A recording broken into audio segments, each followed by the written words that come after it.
discussion. So basically on mindset, Gary Keller himself has done a lot of deep research, and he's taken the top agents around the world and interviewed them over and over. He's taken Harvard research and incorporated it in his book. And just as an overview, the book was written decades ago, How to Make a Million. How and what every really top agent, when I say top agents, most of them making $1 million or more, what they consistently have in their motivations and tools and frameworks, which he sees that give consistent success over good and bad times. Somebody can stumble into 1 million and do it multiple times sometimes, but they may not be consistent. So he's drawn out a roadmap so that each and every one of us doesn't have to recreate, doesn't have to research, doesn't have to make many mistakes if they want to hit that 1 million, if they want to gross 1 million, net 1 million, and then give 1 million away is the new mindset. My only little overview that's not in here is this book was not written for LA. It wasn't written for Beverly Hills. We should gross our numbers higher because we are not in Idaho. We are not in Oregon. We're not selling $200,000 homes. We're selling $2 million homes and higher. So in all this information, if we take it, we should be kicking butt. Forgive my French. If you apply it, we should be hitting it at a much higher level. Just know that. So the book has been revised, it's updated. This is the latest versions, but I had it years ago when it was still, how to make $1 million in real estate. He's definitely refined it a lot more. But then again, if anyone's following it, our numbers should be higher, our goals should be higher. But Gary goes through what the top thoughts are and mindsets that are consistent in real estate agents. One of the biggest ones that he thinks is key to all the rest of them is your big why. And I can let Nikki go into that a little bit deeper and explain the big why. But it's the thing that will pull you through. And as Nikki and I were briefly discussing, I can't give you a big why. I can't motivate your big why. But if you can find the big why within yourself and you believe that you can move and you can achieve, that big why is going to pull the rest of the things forward. Nikki, I still got to speak. Yes. Okay, so I actually have, you guys were so lucky because we have Aaron Velke here, and he is a coach, and he has been so pivotal with helping the ALC members dig deep and find our big why. And so he's here, and I would love for him to chime in on that. I don't even know if you guys have been familiarized with finding your big why, but Aaron, take it away. Well, thanks for having me. I appreciate it. How are we doing, everybody? Can I see like 1 to 5? How are we doing today? 5 would be great. 1 would be you need to talk to me right away. It's 5. It's great. My mindset's a very interesting thing, and I just got off a call with someone that I hope this story will illustrate what we're really here to talk about. He said to me, Aaron, I've got a problem. I have ADD. And, for those of you, I think anybody driven and ambitious often feel like they have ADD. I certainly do. We have to manage a lot, have to deal with a lot, and have to often juggle a lot. And I asked him if he was willing to embrace a new idea. And I said, life is about perspective, and ADD is a tremendous gift. And that's just a mindset shift, right? But we talked about it for a second, and ADD for in many cases is like undiagnosed now, right? We just feel scatterbrained, et cetera. But what a gift it is to be able to juggle multiple things, to be able to manage multiple processes or handle adversity, or beyond that, to have the gift of speed. ADD for me is speed. How many of you are fast? Like you just get a lot done. That's a gift. It's a tremendous gift. And this is just one example of how our mindset impacts the way that we look at things. If he goes his whole life and says, my ADD is a problem, naturally his behavior is going to be self-defecating, or he may not feel very good about himself. But if he says, I've got a gift, then now he has an opportunity to use that very well. And I know today we're going to jump into a couple reasons that you can use, or a couple ways you can use your mindset to your advantage. But I think a why is going to be a tremendous asset to you. And I'm happy to jump in a little bit more throughout this to just give you some concrete questions to ask to help you get there and help you think about why the why matters. If that makes enough sense, why the why matters.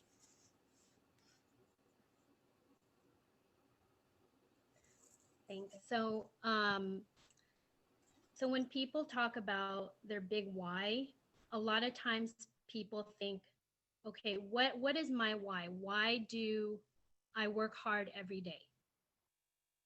And for some people, that means, well, I work hard every day because I want to make a lot of money, or I want to be successful, or I want to go on more vacations, or I want to send my kids to college.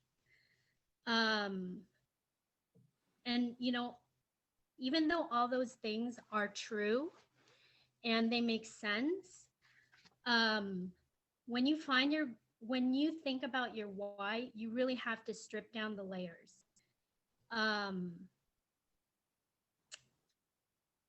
For example, I would love to take a participant here and just to kind of talk through their big why and peel some layers and see how far we can get with that. Malka, do you want to participate? Malka, I see you. No, you don't want to. How about Kathy?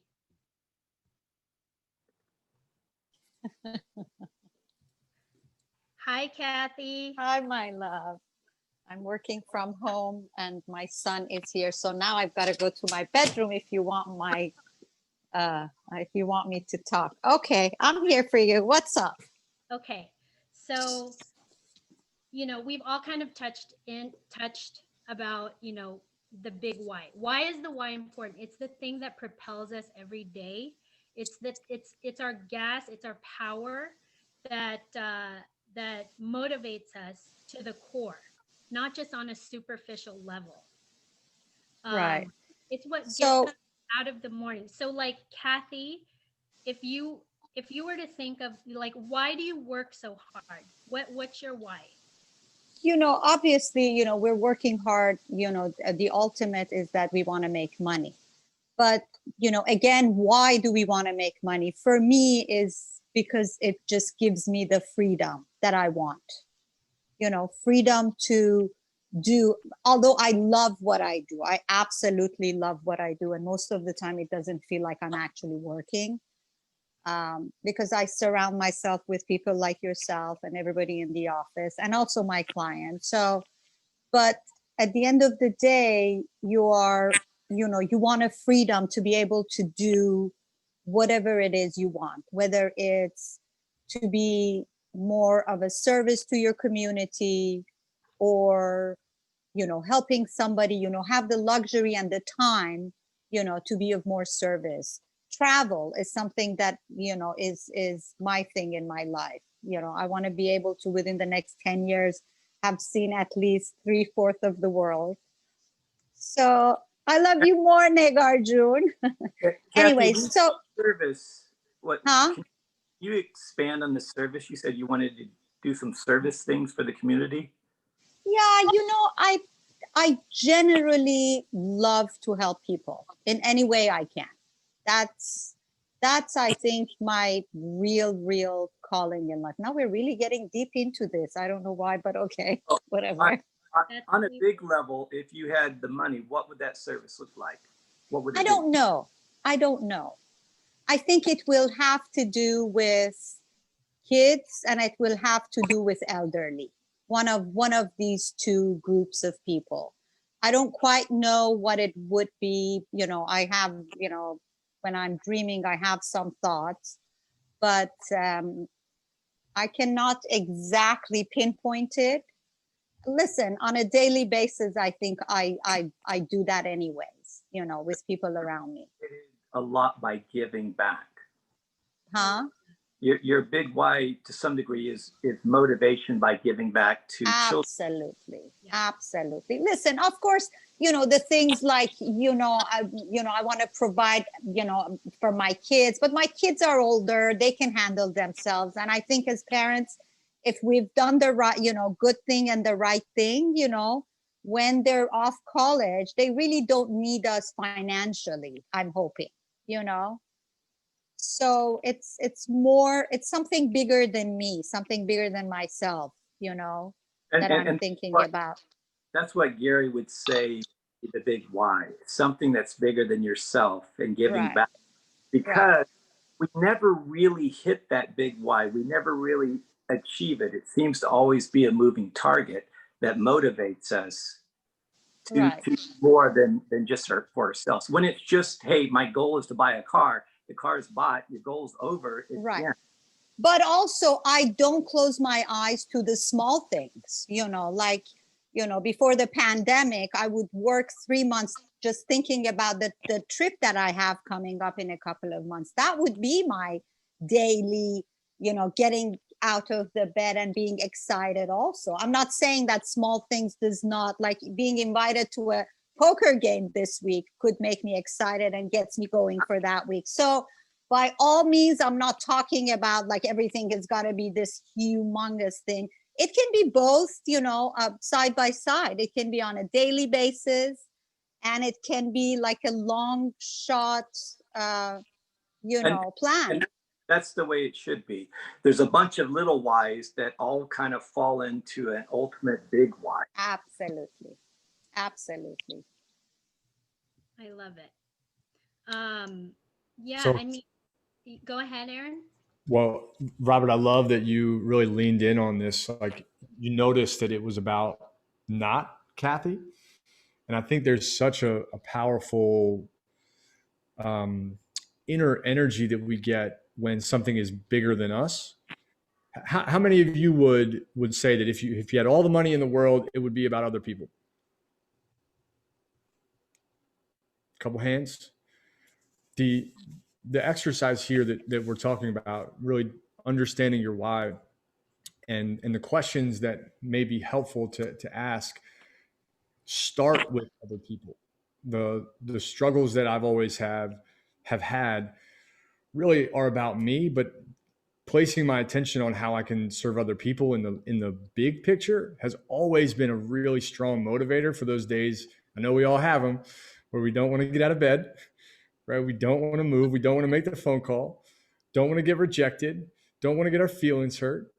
And I would encourage all of you to think about what does the world look like if you could impact it? What would it do? Your neighborhood, what would change in your neighborhood? What would change in your family? Those are always really strong whys. And I've got a bunch of questions that I'll share in the chat if you guys are open to it that I use to make sure I'm thinking about why bigger than myself. If you guys would like them, no pressure at all. That would be great, but for me, I have my why. I was a single mother, and there wasn't a lot of good benefits for single parents, and I want to create a development community for single parents with a luxury living that they can afford, with subsidiary assistance, that has good schools, so that they can provide a good life.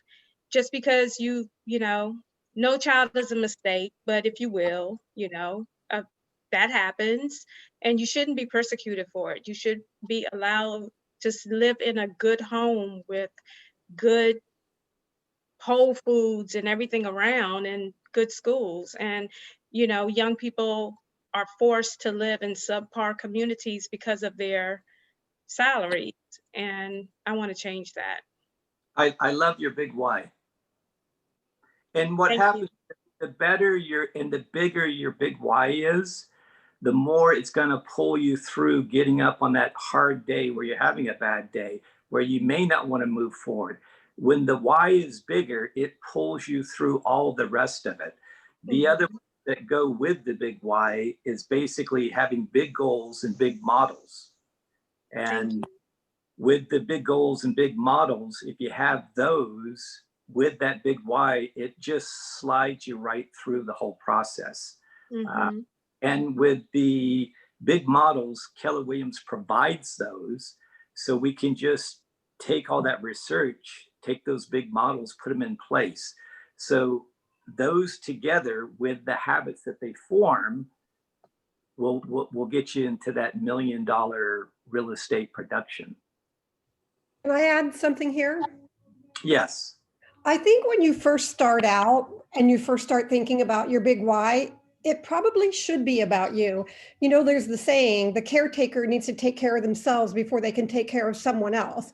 And so while we talk about all of our lofty dreams and goals with our big why, if you're brand new in real estate and you're not making any money yet, you know, it might really seem so far out there that you could contribute to the world on such a grand level. So maybe it is about you and financing your own personal life and that of your immediate family, so that you have financial freedom, so that you can live a life worth living. And then as you make money and these things are coming true, you're reaching some of your goals will change as you grow and make more money. And then you will say, well, look, if I win the lottery, I know what I'm going to do. I'm going to create a couple of manufacturing plants in a couple of the poorest states, and I'm going to join the Gates and Buffett Billionaire Club, and I'm going to use their clout and resources, and they're going to tell me what we can manufacture here in the United States and in what states I can make these plants, have them, you know, repurpose an existing building or build new, which is going to give a lot of poor people a lot of jobs. And then I'm going to stock all the food banks. So that's my lofty goal when I win this lottery. But until I get there, you know, it's okay to take smaller steps and to think a little bit smaller than that big grandiose idea that I have. Gary would agree with you, but he would take that to be one of the smaller whys that go into a bigger why. In that, if you're thinking along grossing, you know, are doing volume and sales of 2.5 million, there's certain models you use. And then if you're aiming for 5 million in sales, there's certain different models. And you're going for 10 million, there's certain different models. So and if you're going for 80 million, he says that's where you start to make $1 million. Each of these has different big models and big goals. If you start with the bigger models, you're already in that mindset. You're already in that habits. And that agent who is in the mindset of hitting 80 million or more is definitely doing different actions and habits than someone that's doing 2.5. Those whys that you spoke of are definitely true, and we all have them. We certainly do.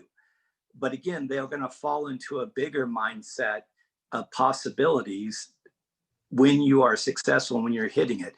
If you only have a smaller why, which again, I can't determine what each person's whys are, then your goals and your models will certainly be less. So you want to have a big models, you want to have big goals, and then you just want to have the mindset and the habits of that $1 million agent in place. For instance, you're not going to be looking at small emails. You're not going to be doodling and slowing down time. And all of us waste time during the day, but if you're much busier in the habits of a $1 million agent, there's a lot that you would just have to cut out. You just have to do and not do. So that's why there's many whys, but they all fold into one big why that we may or may not ever obtain. Mine is simply to make a positive change in the world. And after I'm gone, to have that ripple effect still there. It's much bigger than me. Certainly, I want to be able to pay my bills and help people close to me out. And that almost in my head is almost secondary. The money is definitely never on my as a why for me. That just comes by doing the work. But that's my perspective, and a little bit Gary's perspective, that he's not motivated by money. Although he's been accused of that, and so have I. And I've told sellers, look, I'm not motivated by money. The people close to me know it's not money, but to do something that I think no one else can do, that definitely motivates me. But the more we dig into this, the better, because again, the big why is what is pretty much the foundation to the rest of it. It will pull us through. It will pull us through good or bad times. I would love to add to what Rhonda mentioned. I completely agree with you. Everyone's why is going to be different. And also, whys are not necessarily the exact same thing as goals. So you have your goals, but your why is kind of like the fire inside you that keeps you going. Like, for example, for myself, my why in general is freedom and peace of mind from worry and anxiety. You know, my why is to be able to be free. So I take actions so that I don't have to you know, so that I can be free, and I can, you know, be as productive as possible. You know, so like your why can be just, you know, like a simple mantra every day. It doesn't have to necessarily be you know, food, you know, opening food banks, and all of that is wonderful. And I think my point is that it can be a simple mantra every day that gets you going, or it can be, you know, like a big vision. So, you know, all of that is good. It's whatever it is that will motivate you and propel you to be present and to be as focused as possible every single day. Nikki, if I can just quickly say something, I completely agree, and you know, we definitely have goals, and those can be accomplished and they can be checked off. The why is the difference between that and the why is, you know, always going to be ongoing, right? It is the vision, and I would challenge everybody on this call. I mean, you think about it. If you have young children or had young children, or if you've seen movies of young children, or if you were a young child that used to always ask their parents why, right? Hey, you can't have that. Why? Because of this. Why? And they kept saying why. The deeper you dig on this why, the more powerful it becomes, right? So Nikki, why do you want the freedom? Right? Why? And the answer, something, you know, the answer could be like, hey, because I don't want to worry about the future. Okay, well, why don't you want to worry about the future? Well, because I'm getting tired, and you know, you just got to dig deep and just keep asking why. So don't be afraid to be like a little kid again. Keep asking those. Once you think you've answered the why, keep asking, why is that? Because again, when people say they're not motivated by money, or that's not their big why, that could be true, guys. But for a lot of you on the call, I bet you're saying, you're nuts. My big why is to make money. And that is true. Okay, we are here to make money. We're not here to just screw around. But why do you want to make money? What are you going to use it for? That's a huge. If you can answer those questions, that becomes a much more powerful why, in my opinion. And feel free to dream. Feel free of the possibilities, because where we are today, I'm hoping that all of us feel that tomorrow or next year can be better. And if you have that optimism with action, those dreams will come true. Everything becomes possible and achievable. There was a part in the book where they said, one guy said, you only have 1 in 1,000 of achieving that. And of course, you can flip that around and say, well, if you try it 1,000 times, you're guaranteed to achieve it. So it's knowing that everything is possible and believing that and applying that, and not letting yourself defeat yourself, because ourselves are usually our biggest enemies. If we believe, we will take action. And if we're in action, we're going to achieve. Alfredo, can you put the slide up that shows the 9 ways a millionaire real estate agent thinks?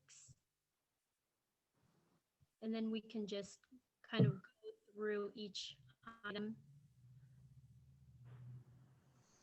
I think the next page. Yeah. Perfect. Okay, so in this chapter, if you guys read it, Gary talks about, you know, and we've been discussing for the past 30 minutes our big why. And so the big why propels us into our big goals and our big models, which Robert talked about, and we've all talked about our big goals. And in this section, Gary talks about not holding back on the big goals. And yes, the little goals are important so that we can achieve our big goals. And Robert, do you want to talk a little bit more about the big goals and big models? Well, certainly on the big goals and big models, Gary wants you to have a big goal and then link it with the big models that Keller Williams gives you in the next upcoming chapters. It basically is a mindset that leads to habits. If you have the habits of an $80 million producer, you're going to start producing $80 million in volume. If you have the mindset of a $2 million a year producer, that's all you're going to do. And Gary says, if you have each one's like a step, but you got to reset at each level that you reach if you have the lower mindset. So he's saying go for the big mindset, go for the big models, go for the big goals. And he says at all his research, these are the successful things that the truly top agents do all over the country and the world through all of his research. And there's a lot of interesting data outside of Gary that also repeats this information. So the sooner we just kind of accept it, apply it, use it, it takes us to shortcuts. I'm shocked when I hear about new agents who have been in the business, which I meet at the conventions when we used to have physical conventions. They've been in business only 2 years and they're grossing commissions of 2 million or more, or up to 3 million. I say, damn, how are they doing that? Well, they're following these models. They just embrace it. The research from Harvard and other places are deeply here. It's just doing it and not second guessing ourselves and thinking that we can shortcut it. I've definitely taken shortcuts before, but is it sustainable? What Gary points out is if you follow these 9 things, these mindsets, then it's going to be sustainable in the long run.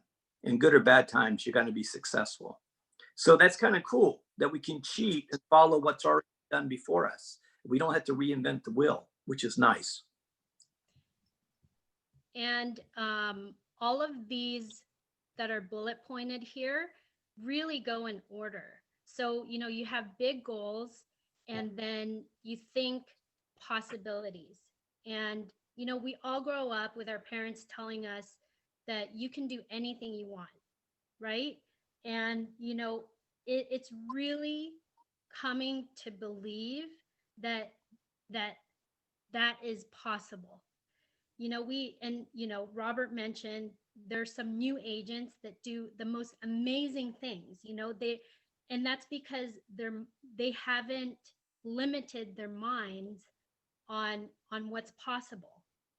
And they're real. What I've learned and what I've seen is that you can be a new agent or a seasoned agent of over 20 years. And no matter what stage you are, if you really truly click into your mind that, you know what, there's no difference between that super successful agent and me. I have legs, I have arms, I have, you know, my brain, I have everything that I have to offer. There's nothing that agent can do that I cannot do.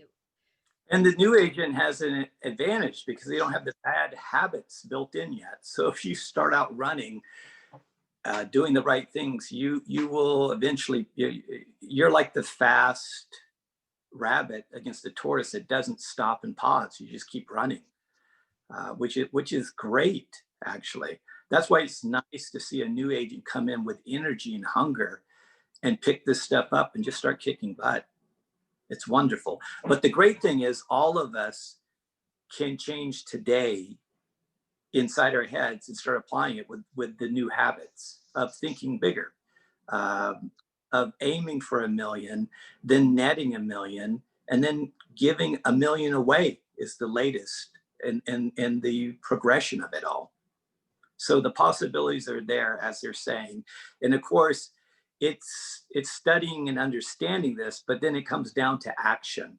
You got to be in action.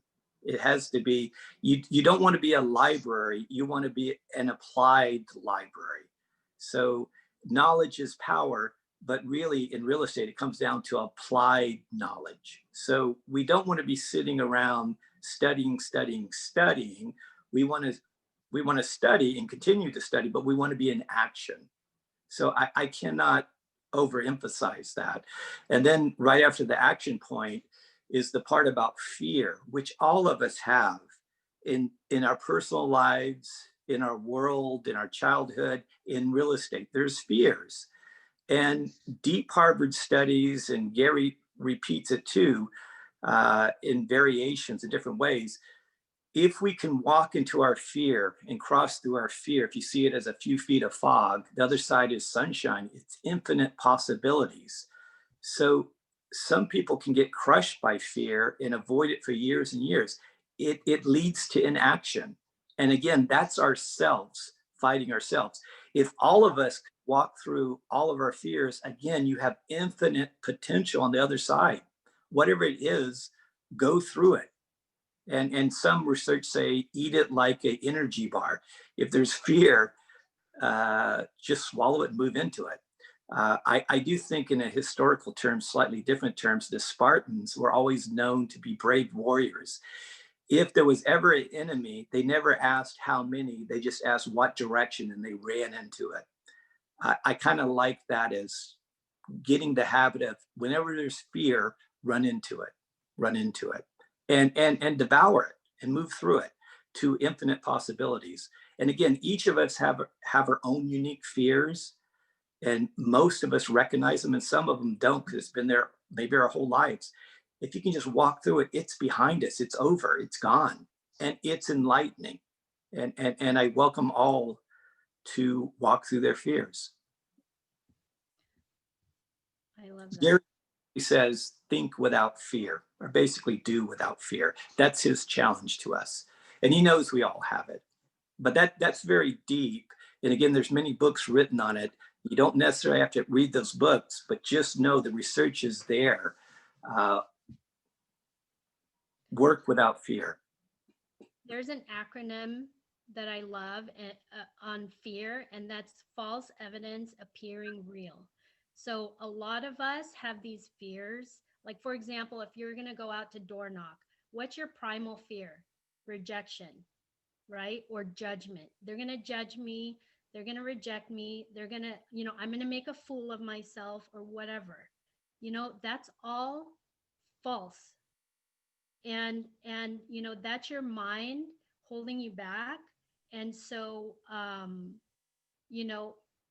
when you're in that situation, you just have to look at the facts. What are the facts about me? People trust me. I'm a great agent. I've closed a lot of deals. I have a lot of information that I can share. Those are the facts.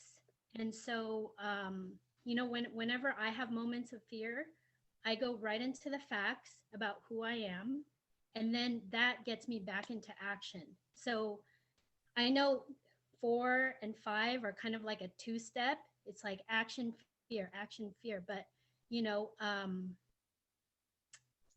none of this is possible without action. And someone once told me that with success in this business is not for people who want it. It's for people who do it. So, whether you like it or not, um, we just have to get up there and look at our feet and just take the next right action. And it doesn't have to be huge actions every day. It can be like, you know what, I'm going to call my top 5 people today. I'm just going to call and say hello, or whatever the action is. Taking action breeds more action and activity. So, And that's a nice segue into progress. And what my aha on progress is, the quality is in the quantity. And this sounds like some cliche, but in studies and research, and there's deeper research in what you mentioned in the Millionaire Real Estate book about a class of pottery workers. And the teacher says, look, I'm going to grade half the class and give them an A for making the best, highest quality of pottery. And I'm going to give the other half of the class, you guys just got to make 50 pounds of pottery. And I'm going to give you a grade overall on the quality of the 50 pounds.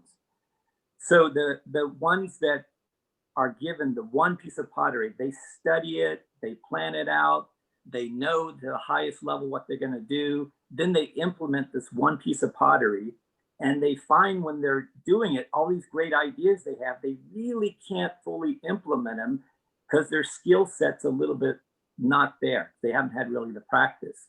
Lo and behold, and you guys may know the answer to this, the guys that did 50 pounds of pottery were the winners. They did some high quality pottery because they had the experience. So not only did they did more quantity, they did the highest quality. And this applies to real estate. So if you're trying to go out there, which most of us do, where we try to do perfection, we try to do the best, we think about it, we plan, we organize, but we're not in action that much, the quality is not going to be there, versus that agent that's just clawing, grabbing, door knocking 100 more doors than you, are 10 times more calls than you. That person is going to fine tune. They're going to have more higher quality calls, and they're going to be more successful. And of course, occasionally you get to lay down just because you're doing the numbers more. But Gary's point is, you got to be in action with quantity, and the quality will be there. You will outperform the person that just is spending every moment on YouTube, learning, reading, studying, and then having less opportunities because they're not in the mode of lead generation. That was a big aha to me, that you just got to keep in action and do quantity, and the quality will be there. Robert, can I share a story about that? Go ahead. Guys, I think progress is probably my favorite of this list of 9. We have any other perfectionists in the room? I'm a perfectionist. That's why I try to break through and do a B+, do a whole bunch of pluses that become A pluses.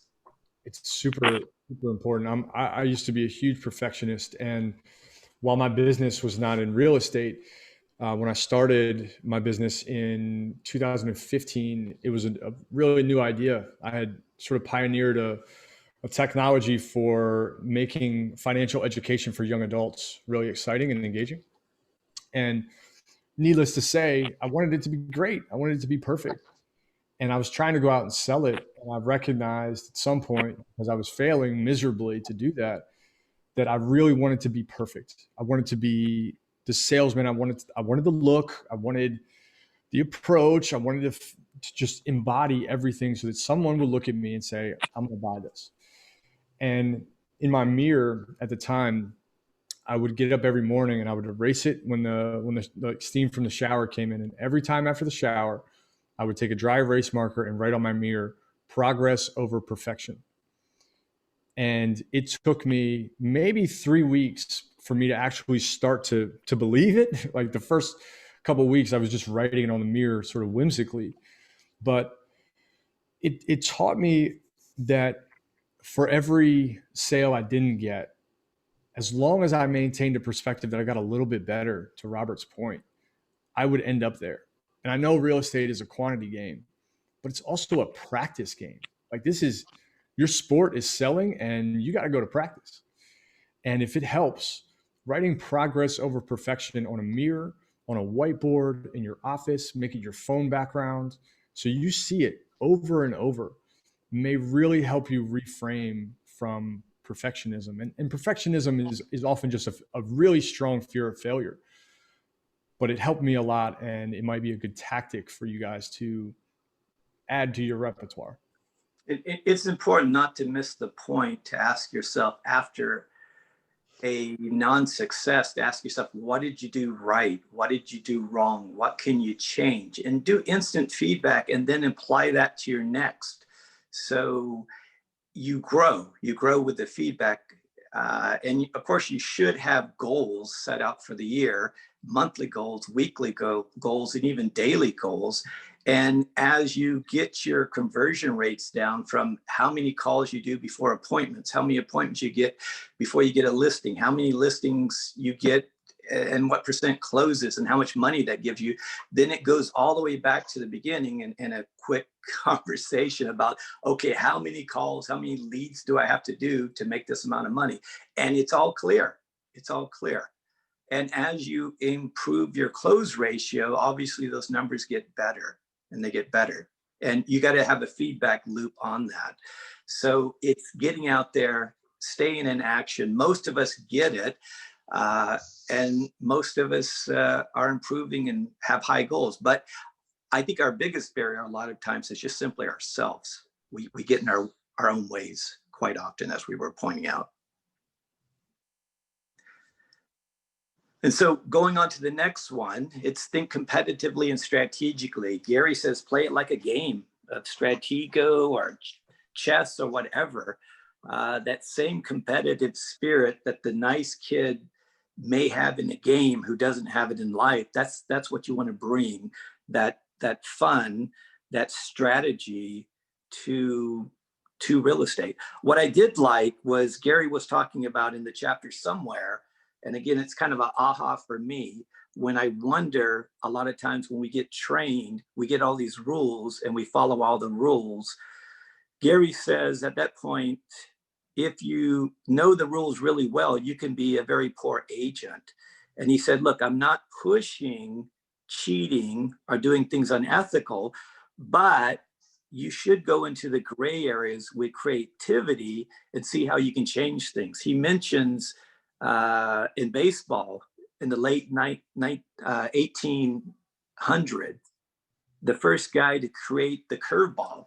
All the other baseball players say, no, you're cheating, you're cheating, you're cheating. It falls within the rules. The guy created the curveball and he was just kicking butt. Now he's in the Hall of Fame, a statue of him. So know the rules of real estate, certainly, but stay in at times the gray areas. During COVID, we certainly have a lot of rules, and I'm not advocating breaking them, but I'm saying, look, let's test some gray areas. Let's push those gray areas and make more deals, make more things happen. That's all. So I thought that was insightful because I've seen a little bit in this time of COVID, a lot of extra rules. I'm not telling anyone or advocating breaking, but I'm saying let's explore some gray areas as a office, as a team, as individuals. And at any time, if anyone wants to throw things at me or ask me, I'm always open to calls and discussions and strategies. And, you know, one thing that I want to add to all of this, you guys, is that, you know, we can't just apply this stuff to real estate and work. We really need to apply this to all areas of our life, you know, your health, your family, your spirituality, you know, otherwise it's not genuine. You know, you have to be fearless and take progress and, you know, and know that you're capable of anything in all areas of your life. That's one thing that I just wanted to throw in. That's living in sync with yourself. So they go on to standards and services. Services, I think we covered. You're doing it from a point of contribution, a high standard of contribution for your clients. And the standards would be standards for yourself. And if you have a team, it's standards for your team. If you aren't using an escrow coordinator, whether you're green, brand new or not, you should be, because that goes into the 80-20 principle, where 20% of your work is going to do 80% of your business. So if you're doing paperwork, you absolutely, in my opinion, professional opinion, you should not be doing paperwork. Hire someone else to do that, where you can get into your leads, listings, and leverage. We all should be focused on our 20%, which produces 80%. And again, deep research on this, very deep research. A lot of us at times can get caught up in doing things that just suck up our time and they don't produce anything. We should all be hiring others to do that other 80%. Or if you just can't get to the 80%, just do the 20%. You're going to produce at a high level versus do, and that's basically, and that's already defined. It's leads, listings, and leverage. That's what your 20% is.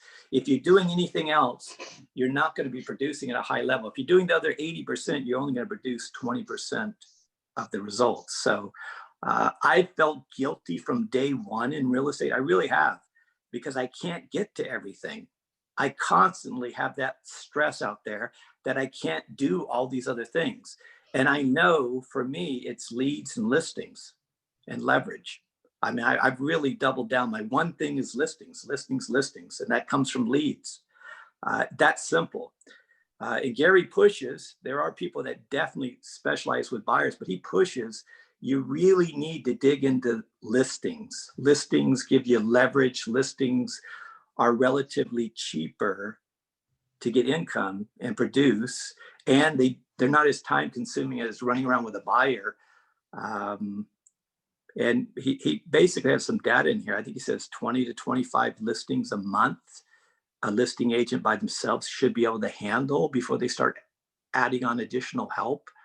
And you guys, I think most of you know this, your first hire is not necessarily a buyer's agent, but an assistant. And Gary says if you're doing 10 million in volume, you're with assistant, you should be able to do 20 million in volume. If you're doing 20 million, you should be able to do 40 million. If you hire an assistant, your first hire is that assistant, and that ties in with the assistants doing that 80%, where you're doing your 20%. You're the rainmaker. That's why you're doing the leads, the listings, and the leverage, and the systems in place. And I'm thinking of Austin. I know you're about to hire an assistant very soon. As you go through hundreds and hundreds of applications, and that's what you should be doing. You hire not a good assistant, but you hire a great assistant.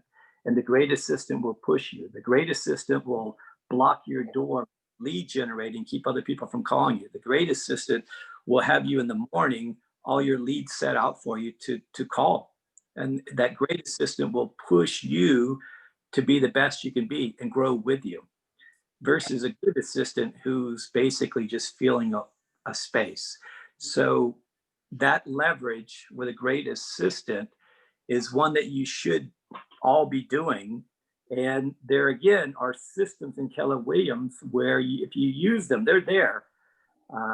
That will help you find a person that actually fits that position where they will love it, versus putting someone in that position who may be good at something else and not really a good person for administrative. So those systems are there. Paul Morris teaches some of those systems, and they're given. I would say definitely take them and apply them. Any thoughts or questions? Any questions? Does We should anyone probably, want to bring we should any? probably jump to the next slide, Alfredo. So the big why we went through, and the little whys below it that at times can seem like the big why are also there. And then they all motivate us. So we should jump to the next slide because time is short, and jump through this big why. Your value proposition is unique to all of us, and it should be your elevator pitch why a seller or a buyer should be going with you. I can't determine it for you, but I could certainly sit down with almost everyone on this call and say, look, here's how we could mold a great, unique value proposition for you. And it usually has the deal along the lines of, for instance, a seller, we can get you the most money in the least amount of time with the least amount of stress. That has become the mantra for most Keller Williams agents, but it could be, hey, look, I'm connected to the entertainment field. I have more clients there. Or, you know, I was I worked at Xerox and they had some of the best closing techniques in the industry. And I bring those into real estate.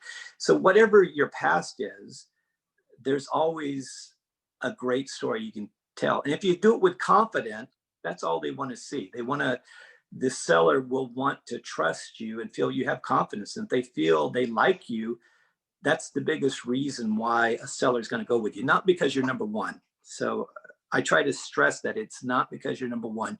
You go up against a number one agent, the standard counter story is you have a lot more time. You can give them a lot more service, and the other person is spread so thin. And so that's if you do a great job of selling that true concept, the big agent can't beat you. They will, and they're afraid of that story, by the way, because they know the reality is they can't be there. They probably won't be there if they're really big on the physical inspection, and you will be. And that's part of your story if you're still growing. And now when you get bigger, you got to counter your own story. But that's just growth and change. So the next slide, Alfredo. So here we're going back to the 80-20 rule. Again, all of us should be in the 20%. And again, Gary's written this out. It's leads, listings, and leverage. So we should be lead generating. He said, even if you get very busy and you're overflowing with leads, never stop lead generating. We are a lead generation company. We're a lead generation career, not necessarily real estate agents. We're a lead generation. Is the way I think is our mindset. Nikki, you have anything to add to that? One of the first things that I learned when I joined Keller Williams, this office 7 years ago, was my job is not to be a real estate agent, it's to lead generate. And that's so true, because as soon as you take your foot off the pedal on that, then, you know, your progress starts to slow down. And, you know, for me right now, it's lead nurturing. I actually have a lot of leads, and now my job is to nurture each one and to just check in and make sure that, you know, everybody's you know, being serviced well. So that's my take on that. And Nikki's not telling you all, but she's told you guys all before. She actually even has some internet people, I forget what you call them right now off the top of my head, but she has a system in place for lead generating. So she's generating a lot of leads. And Gary says that's the foundation to the leads, listings, and leverage. So you want to be in that groove. I've, for years, before even the one thing came out, knew my one thing was listings. And if there's any new agents on the line right now, that's really where your focus should be, because it gives you a lot of leverage. A sign out in the yard gives you buyer calls. And most agents feel that one listing will give you 2 more closed deals if you market it correctly, because you're going out there, you're going on the internet, you're going with maybe mailers too. In times when you could door knock, and when you can have open houses, which will come back 3 to 6 months from now. So be ready. That gives you leads too, and closed deals. Gary says you should get at least one more deal, a buyer's closed deal from listing. So the focus is on listing because it gives you a multiplier effect. And I think most people understand that. If you don't, switch your mindset.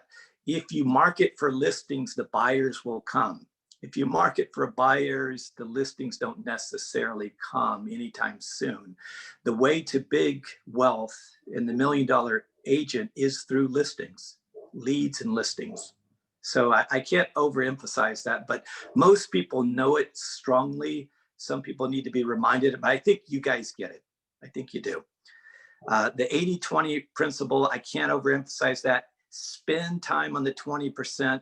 If you're just moving around a lot, doing a lot of stuff, it doesn't mean you're producing, and you might wonder why, but it's staying in the lead generation business.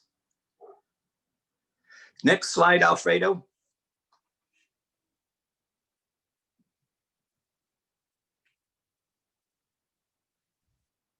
That's a beautiful slide. I think that was it with the slides. Okay. So know that stay in lead gen. If you are doing 10 million in volume, then you need to be hiring an assistant immediately. Well, they say hire slow, fire fast. So you don't want to hire a fair or a good assistant. You want to hire a great assistant who is growth oriented with you and understands what you're doing.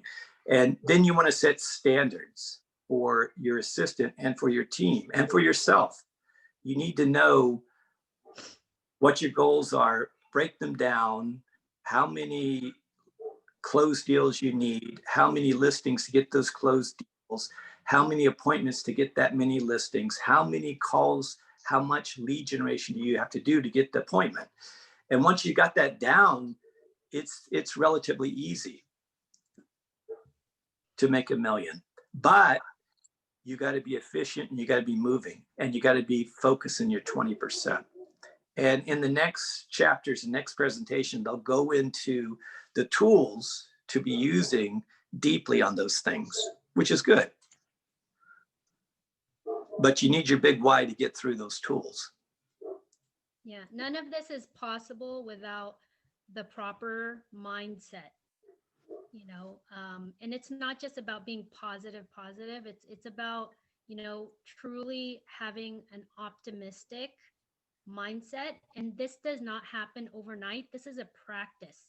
This is like working out. This is like going to the gym. You know, you really have to, when you catch yourself going into that negative mind frame, you got to snap it back and replace it with something positive, or something optimistic.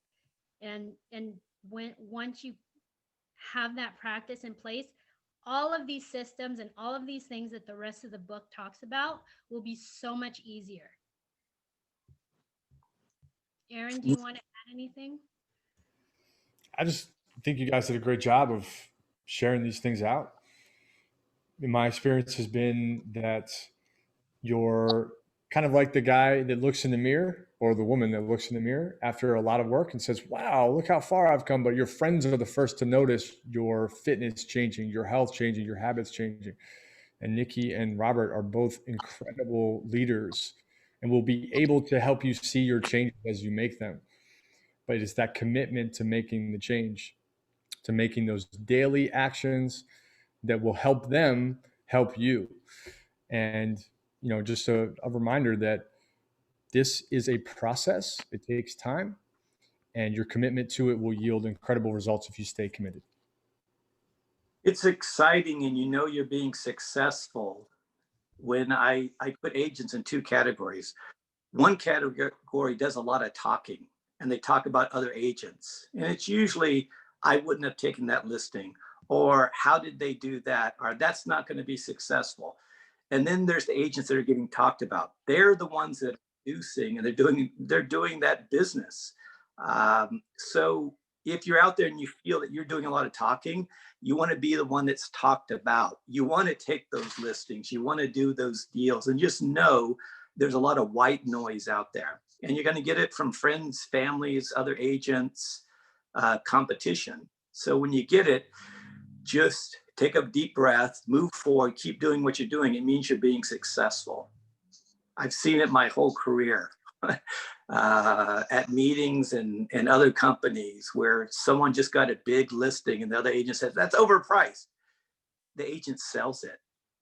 You know, there's always these barriers out there. And whether it's within yourself that you think you may not be able to do it, As Nikki was saying earlier, there really is no big difference between the top agent, the very top agent in the world, and the very bottom agent. It's more just doing. It's more just doing. The top agent fails definitely more times than the agent at the bottom, but they're in action. They're in action. And they're never going to tell you this. Most of them won't. A few of them will. I know I've failed a lot. And my failing motivates me to do the next 20 deals as well as I can. And then I fail again. And I go, why? Oh, I left out this. Okay, let's go and keep this up. So we drop our guard sometimes, but I even come down to times on a presentation down to a pause. Oh, I left this sentence out. I skipped this. Oh, they said they knew everything, so I didn't have to present. That should never happen. When someone tells you that, do everything you would normally do, the core of your presentation. I find that's where mistakes happen. When someone says, oh, I know about you, you don't have to do this. So I would say stick to your core and be flexible at the same time. And it's exciting. The real here on how to do this, this section here is really trying to convince everyone to understand the studies are there. If you follow this mindset, you're going to be on course to grossing $1 million, and then netting $1 million, and then giving away $1 million. Any other questions, thoughts? You guys can ask anything. The meaning of life, it's okay.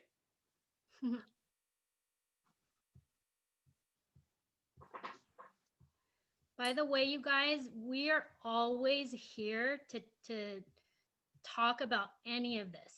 I know Robert is a great resource for me whenever I just want to like bounce ideas. I'll give him a call or I'll text him. Also, anybody in the ALC, and I'm sure anyone here who's here in this room, that's what I love about our office is we have great culture. And we truly have a spirit of helping each other, and that's a very, very unique thing, especially in this town. Yeah, so I just want to say thanks, Nikki and Robert E. for taking charge of this week's chapter for MREA. Really appreciate your time and devotion, dedication, and it is an honor to be on the ALC with you guys. And I cannot emphasize more what Nikki just says. If you guys ever have any questions, we're all here to help you out. So please, by all means, feel free to do that. Do not be shy. And let's explore those gray areas of success that Gary was hinting at. Stay creative, stay in action, and with the current rules, let's find some gray areas and push the envelope a little bit. Yeah. And you guys, here's a plug for next week's pages or chapter. Next Friday, same time, same back channel, we're going to go over stage 2, model 1, the economic model, and model 2, lead generation model. And for you guys that like to know the pages, that's going to be pages 119 through 152. Thanks, Austin. Absolutely, Yes, guys. that's a lot of pages I have to cover. Sorry, I had to step out for a minute and come back. This is true. The next week's facilitator will be Kathy and Howie. So look forward to that, guys. Thanks, Thank everyone. you. Thank Bye, guys. you. Bye. Have a great day. Everyone. Thank you.